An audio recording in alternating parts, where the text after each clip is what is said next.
चला तर मग आज क्रिस्पी असे व्हेज ग्रिल सँडविच पाहूयात। येथे मी कढईमध्ये थोडंसं तेल टाकून जिरे मोहरी आणि कढीपत्ता टाकला आहे। बारीक कट करून कांदा लालसा झाला की मग लगेचच 1 चम्मच धनेपूड, 1 चम्मच लाल तिखट, चिमूटभर हळद, उकडलेले बटाटे आपल्याला मॅश करून त्यामध्ये टाकायचे आहेत।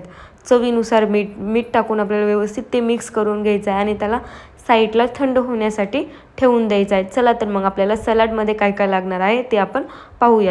येथे मी बारीक कट करून गाजर, बारीक कट करून काकडी, 1 कांदा, 1 टोमॅटो आणि 1 बीट घेतला आहे बारीक कट करून। चला तर मला काहीतरी ट्विस्ट देऊया त्या सलाडला। यामध्ये मी भरपूर सारी अशी मेयोनीज टाकली आहे। जितके तुमचे सलाड असेल त्यानुसार तुम्ही त्यामध्ये मेयोनीज टाकू शकता। जर जास्त हवीशी नाही वाटेल तर थोडीशी टाकायची। यानंतर त्यामध्ये मी बारीक कट करून कोथिंबीर टाकली, व्यवस्थित मिक्स करून आता आपण ग्रीन चटणी पाहूयात। येथे मी भरपूर सारी कोथिंबीर घेऊ आणि घाटी शेव घेतलेला आहे। तुम्ही कोणताही शेव त्यामध्ये टाकू शकतात। थोडंसं आलं, थोडंसं लसूण आणि त्यामध्ये घट्टपणा येण्यासाठी आपल्याला एक ब्रेड टाकायचा आहे आणि चवीनुसार मीठ आणि थोडंसं पाणी, जास्तही नाही पाणी टाकायचं आहे आपल्याला, त्यामध्ये थोडंसंच पाणी टाकायचं आहे। ही पहा आपली किती मस्त चटणी झाली आहे, किती हिरवळ दिसत आहे ही चटणी।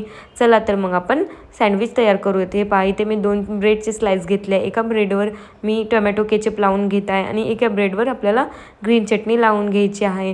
ग्रीन चटणीच्या साईडला तर आपल्याला त्यामध्ये बटाट्याची भाजी लावायची आहे।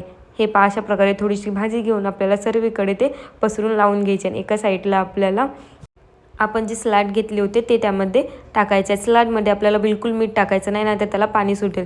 हे बघा ते मी तव्यावरती थोडंसं बटर टाकून दोन्ही साईडनी आपल्याला क्रिस्पी होईपर्यंत हे फ्राय करून घ्यायचं आहे।